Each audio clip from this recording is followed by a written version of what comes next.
Objectives. This is Min, and that's Jennifer. Today we're going to be talking about Chapter 2, Identifying Your Intent. So this chapter is broken up into three sections. Min is going to cover how to consider your general purpose. I will be covering how to write a presentation objective, and Jennifer will cover the last section, using your objectives to state focus. Okay, and to start off, this is our trade-off matrix when you're trying to decide how you want to deliver a presentation. As you go from left to right, you go from being a specialist to a facilitator, mainly because on the left end, you're trying to not engage your audience. You're just delivering a message, there's little involvement. But as you go towards the join side, you're trying to draw opinions, and more specifically, tell is when you're just trying to deliver information to your audience. Sell is when you're trying to deliver that information, but you need to sell it to them. Like, a manager proposing a new work idea or a work policy, they have to convince you that it's okay because there's no objections there.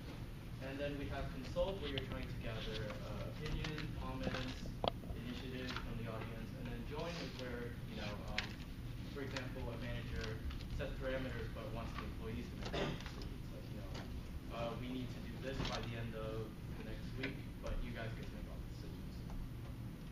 So more specifically, tell is focused on what, how, or who, and it deals with things like analyzing financial reports or a presentation like this, where I'm just going to tell you guys things, we're going to tell you guys things, but there's not very much audience involvement. Then we have sell situations where, for example, Professor Smallwood says that we need to dress up every day now. Then she had to explain it to us, and of course there might be a bit of resistance from the class, but usually resistance is alleviated in a sell situation through Q&A, or just letting opinions be heard and maybe potential change to be made in the future.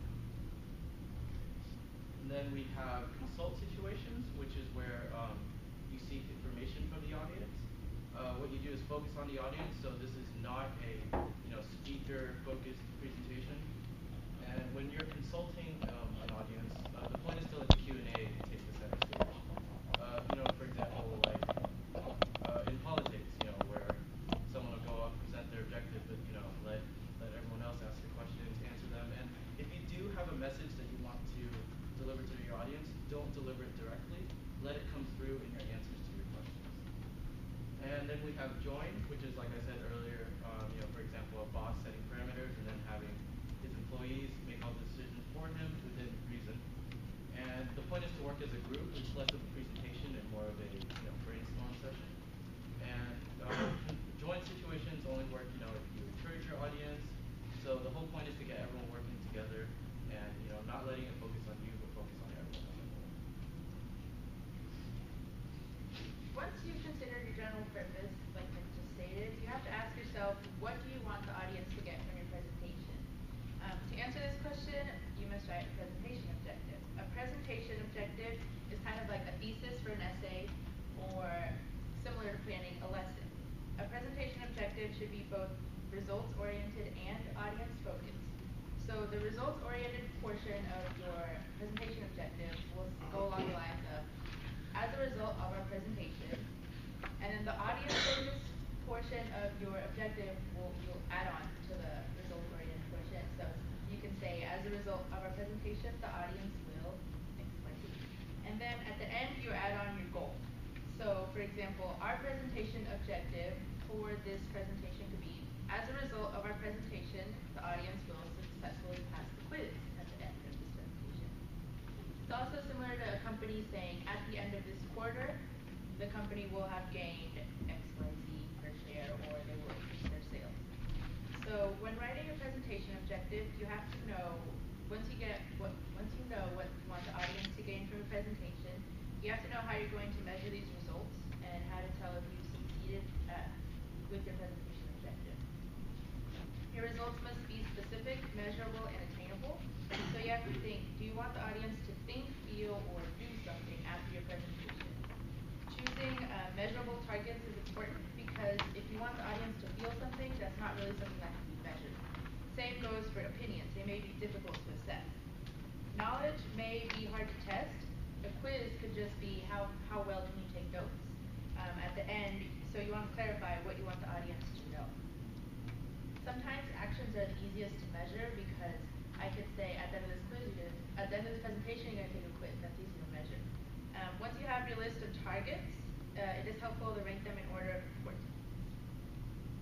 Okay, so I'm going to be talking about, so we just covered identifying your purpose, your intent, and then writing the objective. I'm going to be talking about utilizing the objective, like in your planning stage, all the way up till the Q&A portion of your presentation. So when you're writing your objective, you can either start by analyzing your audience, what we learned in chapter 1 from the first group that presented about that chapter, or you can start by analyzing your own intent. So you can do that vice versa, but make sure that you are establishing your objective early on in your process, because it's just like walking down, like creating things or like trying to do research for something that you're not really sure about. So for example, in my workplace, I have to create social media content posts for different companies, different clients, and our own company. So if I don't know what exactly our company, what our goal is for the week, so maybe our goal for the week is to make sure our audience knows what services we offer. So if I don't know that that's what we need to do for the week, then I will be it's trying to create posts and videos for things that aren't measurable, something that we can actually kind of come out on the other side, make sure that we can like say this is something that we achieved for the week. And then also like make sure that when you're applying your objective, be like flexible in what you're doing, because let's say we want to present to our boss, that's a different audience, or you present something about colleges to kindergartners, that's a different audience. So make sure that whenever you're applying your objective, that you are mindful of the different changes in the situation.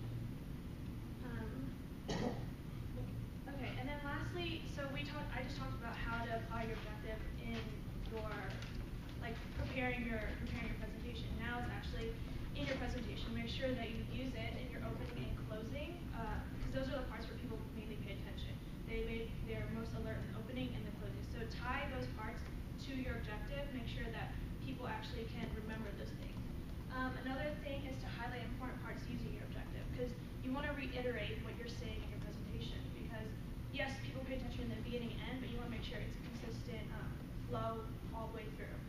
And then second to last, when you're rehearsing, sometimes you may have like a certain time frame that you need to adhere to. So for like TED events, if you can only go up to 18 minutes or something like that, so your objective will help you cut down and edit what you need to make sure that you're getting across to your audience and what they're hearing. And then lastly, evaluating your presentation. Like we said, that you want to make sure it's attainable and measurable.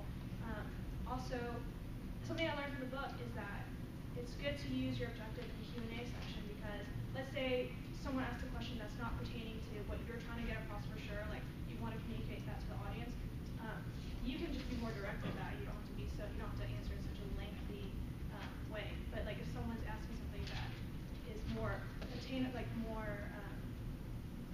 more related to what you're trying to get across, you probably want to take more time, because if that person has that question about that, then someone else in the audience will have that same question, and you want to make sure that you get your point across of what you're trying to achieve. And so that concludes our presentation. Does anyone have any questions about creating an objective, identifying your purpose, and using objectives?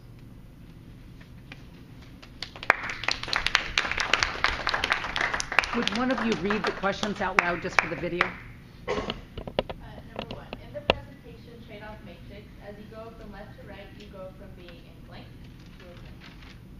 Number 2, a presentation objective should be blank-oriented and blank-focused. Number 3, what are the 4 general purposes of a presentation?